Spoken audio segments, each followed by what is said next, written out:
इस चैनल के माध्यम से आप लोगों को क्या-क्या बेनिफिट दिलाए जा रहे हैं और क्या-क्या भविष्य में दिलाए जा सकते हैं। साथ ही मैं वो भी बात बताऊँगा कि अन्य चैनलों के माध्यम से जो आप लोग सुन कर के आ जाते हैं, फिर मुझसे बोलते हैं कि सर फलाने चैनल ने ये बात बताई थी और अब मुझे आप ये पैसा दिलवा दीजिए। जो मैं आपको बताता हूँ वो आपको दिलवाता भी हूँ, जो नहीं बताता हूँ उसको मैं बिल्कुल भी नहीं दिलवाता हूँ, चाहे आप किसी भी चैनल से सुन करके आ जाएं। एक रिक्वेस्ट है, यदि अभी तक भी आपने चैनल को सब्सक्राइब नहीं किया है, चैनल पर नए हैं तो चैनल को सब्सक्राइब कर लीजिएगा और मेंबर बनने के लिए चैनल को ज्वाइन बटन पर क्लिक करके मेंबर बन सकते हैं। यहाँ पर मैं बात कर रहा था कि मैं अपने चैनल के माध्यम से आप लोगों को क्या क्या हक दिलवाता हूँ। देखिए, पहला है OROP 2 एंड 3।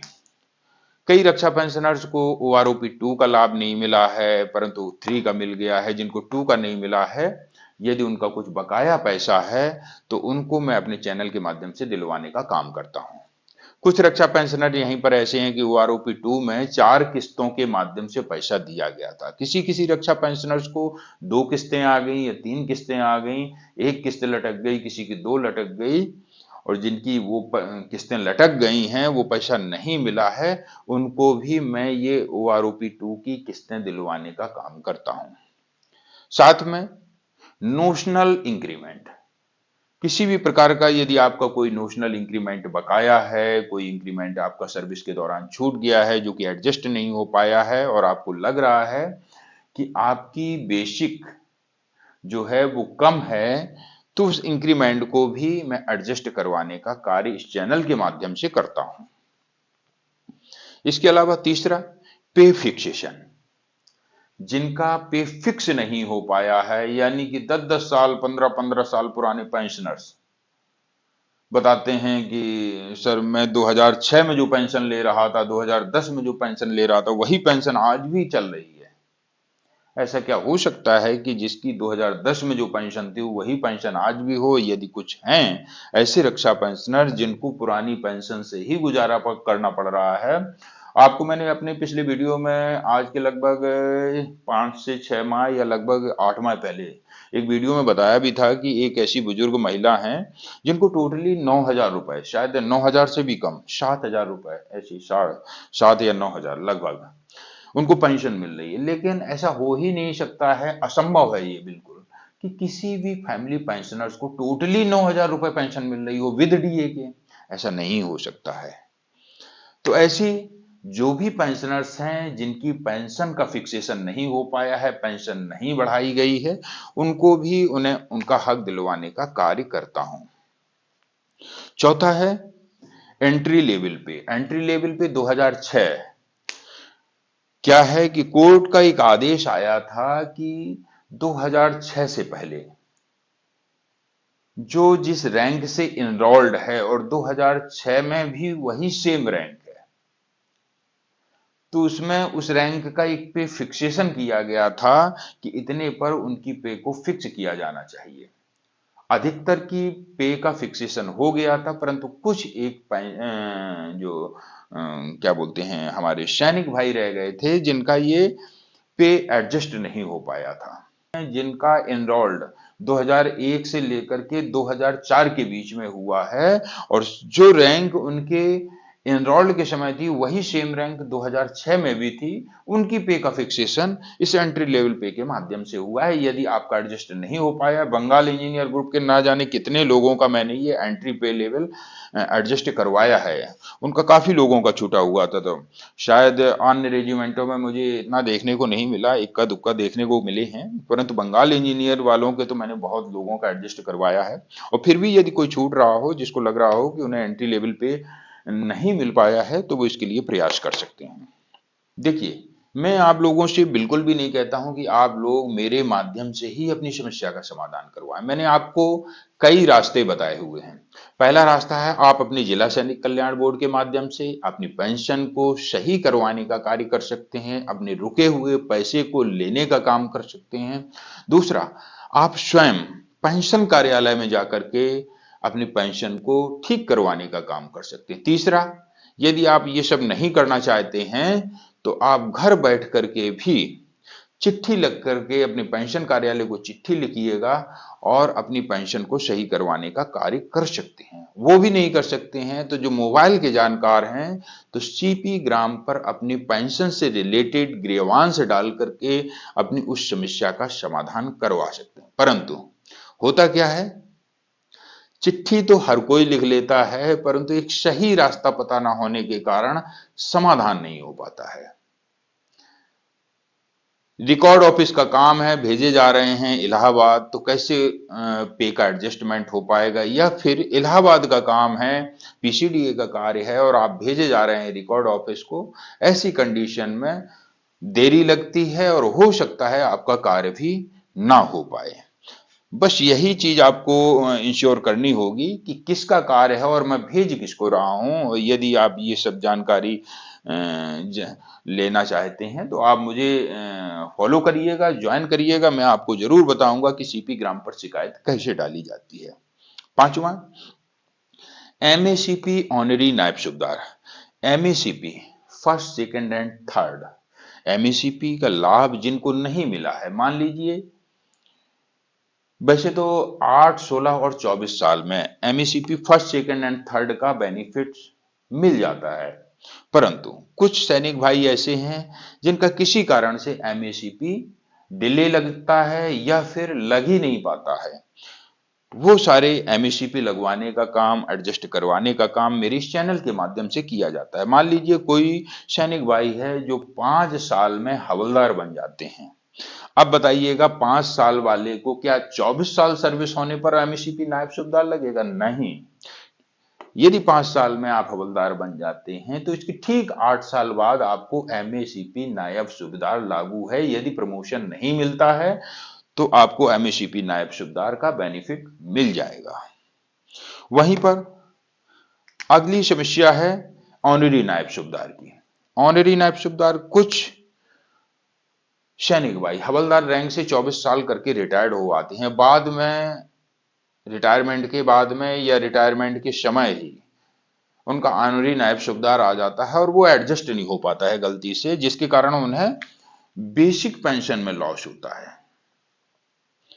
ऐसे एमएसीपी नायब सूबेदार की पेंशन का समाधान करवाने के लिए भी इस चैनल के माध्यम से कार्य किया जाता है। छठवां, अदर पेंशन रिलेटेड बेनिफिट। बहुत सारे ऐसे पेंशन रिलेटेड बेनिफिट होते हैं, जैसे किसी की बेसिक कम आ रही है तो किसी की बेसिक पेंशन कम आ रही है, किसी की रिकवरी हो रही है जबकि होनी नहीं चाहिए, और किसी की पेंशन 1 महीने नहीं आई या 2 महीने गैप रही। और मेरे एक मित्र हैं यशपाल सिंह हैं जो कि कालपी के रहने वाले हैं, रिटायरमेंट होके आए तो उन्हें 2 माह की पेंशन नहीं मिली। अब वो 2 माह की पेंशन नहीं मिली, बाद में वो काफी समय तक ये प्रयास करते रहे कि सर मुझे वो पुरानी 2 माह की पेंशन नहीं मिली, उसके लिए क्या होना चाहिए। हो जाता है कई बार कुछ एक त्रुटि होने की वजह से या कुछ ऐसी समस्या आने की वजह से किसी की पेंशन 2 महीने, 3 महीने या 10 महीने ना मिले, और जब मिले तो बैक डेट से ना मिल करके उसी करंट डेट से मिले। ऐसी कंडीशन में जो पेंशन के बेनिफिट हैं यदि आप उनसे वंचित हैं तो वो भी आपको दिलवाने का कार्य इस चैनल के माध्यम से किया जाता है। एफएमए, फिक्स मेडिकल अलाउंस, आप सभी रक्षा पेंशनर्स को दिया जाता है। 2003 से पहले जो भी रक्षा पेंशनर्स रिटायर्ड हैं उन सभी के लिए ये एफएमए, इसके बाद में एफएमए क्या, ये जो ईसीएचएस की जो पॉलिसी है वो तो एकदम कंपलसरी हो गई है, लेकिन इससे पहले वालों के लिए ऑप्शनल था। यदि आप इलाज कराना चाहते हैं या फिर एफएमए लेना चाहते हैं वो ऑप्शनल था। 8वां, पार्ट ऑर्डर एडजस्टमेंट। कुछ सैनिक भाई ऐसे हैं कि जिनको नायक रैंक से रिटायर हुए हैं और उनका रिटायरमेंट डेट आने के बाद में अगला प्रमोशन आ जाता है और उनका वो पार्ट ऑर्डर एडजस्ट नहीं हो पाता है। बटालियन के द्वारा तो करके भेज दिया जाता है परंतु रिकॉर्ड ऑफिस में या पेंशन कार्यालय में एडजस्ट नहीं हो पाया और उन नायक की पेंशन मिल रही है जबकि हवलदार रैंक आ गया है। ऐसी कंडीशन में हमारे इस चैनल के माध्यम से पार्ट ऑर्डर एडजस्ट करवाने का कार्य किया जाता है। पेंशन चालू करवाना, कई रक्षा पेंशनर ऐसे होते हैं जिनकी पेंशन किसी कारण से बंद हो जाती है। मान लीजिए एक उदाहरण है लाइफ सर्टिफिकेट यदि आपने समय से नहीं करवाया है या आपने गलत तरीके से करवाया है, पेंशन बंद हो जाती है, तो वो पेंशन चालू करवाने का काम भी इस चैनल के माध्यम से किया जाता है। साथ में कोई सैनिक भाई यदि जिसकी डेथ हो जाती है और उसकी फैमिली को फैमिली पेंशन स्टार्ट होनी होती है, तो उसमें काफी समय लग जाता है, कुछ त्रुटि होने के कारण या फिर समय से जो डॉक्यूमेंट है न बनवाने के कारण उनकी पेंशन डिले होती है। तो ऐसी पेंशन को चालू करवाने का काम भी इस चैनल के माध्यम से किया जाता है।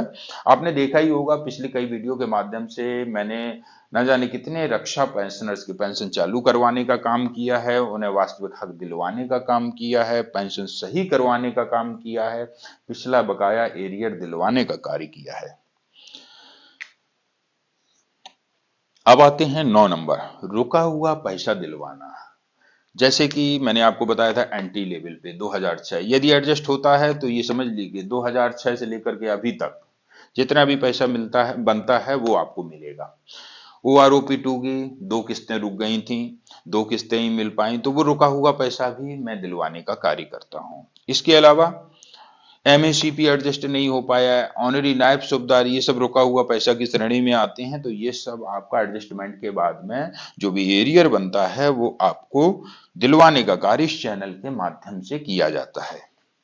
इंफॉर्मेशन इंफॉर्मेशन की बात करें तो नई नई इंफॉर्मेशन 8th पे कमीशन में क्या चल रहा है, क्या होने वाला है, कितना होने वाला है, OROP कब लागू होगा, कितना लागू होगा, या सिपाही जिन्होंने 15 साल सर्विस किया उनकी OROP में बेसिक पेंशन कितनी है, जो हवलदार 24 साल सर्विस करके रिटायर्ड हुए उनकी बेसिक पेंशन कितनी, इस प्रकार की तमाम प्रकार की इंफॉर्मेशन जो पेंशन से रिलेटेड हैं या सैलरी से रिलेटेड हैं या अन्य कोई फाइनेंशियल बेनिफिट से रिलेटेड हैं, वो इंफॉर्मेशन देने का कार्य इस चैनल के माध्यम से किया जाता है।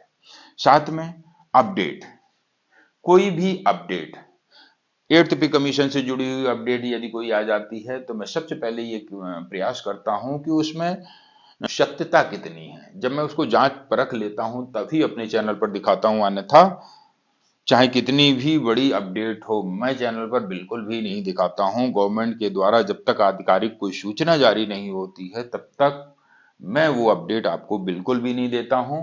और यही कारण है कि इस चैनल पर हजारों सैनिक भाई विश्वास करते हैं, क्योंकि उनको पता है कि राघवेंद्र सर जब तक वो इसकी प्रामाणिकता को परख नहीं लेते हैं तब तक वो किसी भी प्रकार की अपडेट नहीं देते हैं। नॉलेज, चाहे CP ग्राम के बारे में नॉलेज देना हो या अन्य कोई वेलफेयर रिलेटेड नॉलेज देना हो, चाहे CP ग्राम की जानकारी देना हो या कोई अन्य नॉलेज देना हो, आरोपी की नॉलेज देना हो, वो तमाम नॉलेज देने का कार्य भी इस चैनल के माध्यम से किया जाता है। मैं आगे करता भी रहूंगा। और इस चैनल के माध्यम से अगर नहीं किया जाता है तो क्या नहीं किया जाता। एक तो देखिए फेक न्यूज में इस चैनल के माध्यम से बिल्कुल भी ना तो दिखाता रहा हूं और ना ही आगे कभी दिखाऊंगा। बेशक चैनल को कोई देखे या ना देखे, परंतु फेक न्यूज मैं कतई भी बर्दाश्त नहीं करता हूं। मैं अपने रक्षा पेंशनर्स को फेक न्यूज दिखा करके उनको गुमराह नहीं कर सकता, परंतु जो यूट्यूब चैनल फेक न्यूज दिखा करके अपने चैनल को ग्रो करना चाहते हैं, अपनी TRP बढ़ाना चाहते हैं, तो उनसे मेरा कोई ताल्लुक नहीं रहता है। और यदि आप वहां पर वो फेक न्यूज देखकर मुझसे कहते हैं कि सर फलाने चैनल ने मुझे ये बताया है और आप मुझे वो हक दिलवा दीजिए, तो ये कार्य मैं आपका बिल्कुल नहीं करूंगा। मैं जो बताता हूं, जिसकी मुझे जानकारी है, मैं आपको दिलवाने का कार्य करूंगा। लेकिन यदि आपने ये बता दिया नहीं फलाने चैनल ने ये कहा है कि ये 5 लाख रुपए मिल रहे हैं, 10 लाख रुपए मिल रहे हैं, पुराना सर्कुलर ये मिल रहा है, वो मिल रहा है, तो भैया उन्होंने बताया है ना, तो उन्हीं से बोल दीजिए कि सर आप बता रहे हैं तो मुझे दिलवा दीजिए। पुराना पैसा अता पता ना हो। देखिए अब कई रक्षा पेंशनर ऐसे होते हैं जो ये कहते हैं कि सर अभी तो काफी समय से मेरी मदर की पेंशन ठीक आ रही है, परंतु ये 2005, 2002, 2008 कृपया मुझे प्रत्येक वर्ष की उनकी पेंशन कैलकुलेट करके बता सकते हैं क्या। देखिए इतनी ज्यादा नॉलेज मुझे भी नहीं है। ये सब पेंशन कार्यालयों का कैलकुलेशन होता है कि वो प्रत्येक वर्ष की पेंशन कैलकुलेट करके आपको बता सकते हैं, परंतु मैं ये सब जानकारी आपको नहीं बता सकता हूँ। और बताने में अगर मैं इसकी जानकारी जुटाने में जुटूं तो बहुत सारा समय व्यर्थ जाता है। इसलिए अच्छा होगा कि सीपी ग्राम पर शिकायत डाल करके आप अपनी इंफॉर्मेशन अपने पीसीडीए से प्राप्त कर सकते हैं। दूसरा, कई लोग कहते हैं कि सर फलाने चैनल ने बताया है कि आज के 30 साल पहले फला एरियर मिला था और जिनको नहीं मिला हो वो ले लीजिएगा। अब मुझे तो पता नहीं है कि मेरी माता जी को मिला या नहीं मिला, आप थोड़ा चेक कर लीजिए कि वो पुराना पैसा मेरी माता जी को मिला था या नहीं। भाई मैं कैसे बता सकता हूँ 30 साल पहले आपकी माताजी को क्या मिला क्या नहीं मिला, आपके पिताजी को क्या मिला क्या नहीं मिला, और आज आप कह रहे हैं कि फलाने चैनल ने बताया। तो भैया निवेदन है कि जिन्होंने बताया है उन्हीं से कह दीजिएगा कि सर वो पैसा मुझे दिलवा दीजिएगा, उनसे सुनकर के मेरे पास मत आइएगा प्लीज। 2006 से पहले वालों को, अब परसों की बात है, कल से पहले की बात है, एक पेंशनर से ने मुझे कॉल किया कि सर 2006 से पहले वालों को 4-4 लाख रुपए मिल रहे हैं, सर आप मुझे दिलवा दो। अब बताइए, पहले जैसे ही उन्होंने कहा कि 2006 से पहले वालों को 4-4 लाख रुपए मिल रहे हैं, मैं तो एकदम से माइंड घूम गया कि ये क्या बोल रहे हैं कि 4-4 लाख। अभी कुछ दिन 1 साल पहले तो लोग बोल रहे थे कि बोलो 15-15 लाख मिल रहे हैं, अब ये 4-4 लाख वाली क्या बला आ गई। फिर बोला कि किसी एक चैनल ने उनको बताया हुआ है कि 2006 से पहले वालों को 4-4 लाख रुपए मिल रहे हैं। तो मैंने कहा भैया ऐसा है, जो चैनल ये कह रहा है ना कि 2006 से पहले वालों को, 2006 से पहले रिटायर्ड हुए सैनिकों को 4-4 लाख रुपए मिल रहे हैं, उस चैनल से बात करो और उस चैनल से कहना कि भैया 4-4 लाख रुपए दिला दो और मैं आपके लिए हजारों सैनिक लाके खड़े कर दूंगा और सबसे आपको रिश्वत के रूप में 5-5 हजार रुपए दिलवाऊंगा या इससे अधिक भी जो देना चाहे उनसे दिलवाऊंगा।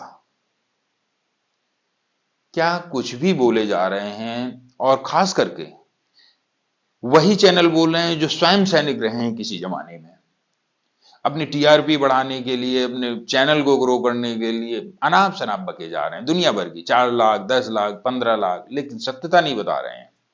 15-15 लाख जो 1 साल पहले हवा फैली थी ना, वो 15-15 लाख, 15-15 लाख की न्यूज तो सही थी, परंतु उस न्यूज को आधा अधूरा बताया गया था। उसमें लिखा था कि जिसको किसी भी प्रकार की पेंशन ना मिल रही हो और उसने 1971 के युद्ध में भाग लिया हो, पूर्वी स्टार और पश्चिमी स्टार मेडल हो, ऐसे सैनिकों को 15 लाख रुपए देने की योजना है गवर्नमेंट की। परंतु क्या बता दिया, ये तो नहीं बताया कि जिनको किसी भी प्रकार की पेंशन मिल रही हो, ये तो लाइन ही छुपा ली। बता दिए कि 15-15 लाख प्रत्येक सैनिक, यानी ऊपर वाले पैरा को उठा लिया और उसकी हवा बना दी। लोगों ने जमकर देखा, एक एक वीडियो को 10-10 बार एक एक आदमी ने देखा है उसको, कि शायद कुछ ऐसा सुराग मिल जाए कि मुझे भी 15 लाख मिल जाए। परंतु मैं शुरू से ही कहता आया हूं कि ऐसे पुराना पैसा इतनी आसानी से नहीं मिलता है जितनी आसानी से आप सोच रहे हैं, जितनी आसानी से ये चैनल बता रहे हैं। कहीं ना कुछ दाल में काला है, या तो वो आपको गुमराह कर रहे हैं या फिर गवर्नमेंट आपको गुमराह कर रही है। इसलिए जब तक आपके जिला सैनिक कल्याण बोर्ड के माध्यम से ये सूचना नहीं आ जाती है कि 2006 से पहले वालों को 4-4 लाख रुपए मिल रहे हैं, तब तक आप किसी की भी बातों पर यकीन मत मानिएगा और किसी ऐसे ठग के चक्कर में मत पड़िएगा कि जो आपसे कह रहा हो कि 2006 से पहले वालों को 4-4 लाख रुपए मिल रहे हैं, 40,000 लाओ, 10% कमीशन लाओ, मैं आपको 4 लाख दिलाता हूं, ऐसे के चक्कर में बिल्कुल मत आ जाना। पहले ही आप 15-15 लाख रुपए की रिश्वत दिए बैठे हैं। देते आप हैं, कष्ट मुझे होता है कि क्यों नहीं मैंने आपको समय से ये जानकारी पहुंचा पाई।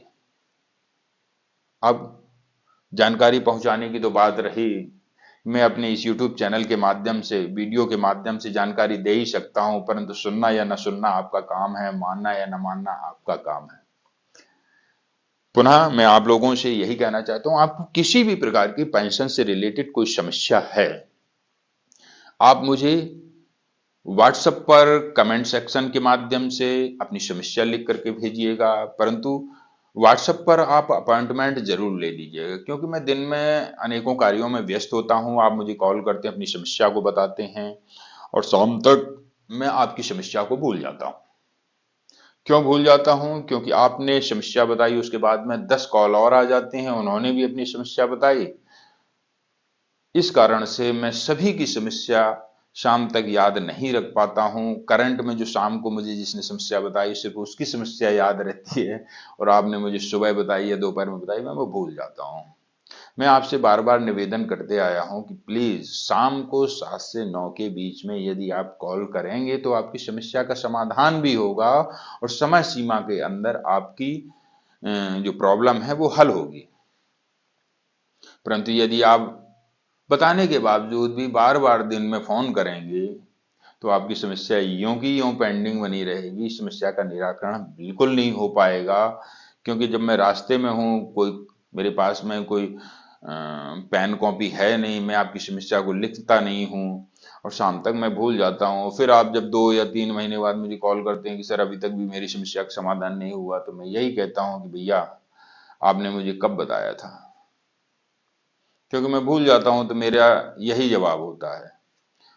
इसलिए यदि आपको वास्तविक में अपनी पेंशन का कार्य समय सीमा के अंदर करवाना है तो आप मुझे शाम को 7 से 9 के बीच में कॉल करें। हाँ, थोड़ा सा शादियों का ये समय चल रहा है, किसी किसी दिन मैं शाम को भी समय नहीं दे पा रहा हूँ, परंतु ज्यादातर शाम को 7 से 9 के बीच में ही मैं आप लोगों की समस्याओं के लिए अपने आप को 2 घंटे के लिए फ्री करता हूं और आपकी समस्याओं को लिखता हूं, आपके लेटर को बनाता हूं, पोस्ट करता हूं, ताकि आपकी समस्या समय सीमा के अंदर सॉल्व हो सके, ताकि आपकी समस्या समय सीमा के अंदर सॉल्व हो सके। किसी भी प्रकार की आपको यदि समस्या है तो हमें कमेंट सेक्शन के माध्यम से लिख सकते हैं। और आप लोगों से एक निवेदन अवश्य करना चाहूंगा, आप तो सुन ही रहे हैं, आप अपने सैनिक भाइयों तक भी इस वीडियो को शेयर करिएगा, ताकि उन्हें भी कुछ जानकारी हासिल हो सके। और जो मैंने आपको बताई ना 4-4 लाख और 15-15 लाख की न्यूज, कहीं वो ऐसा ना हो कि वो 4 लाख का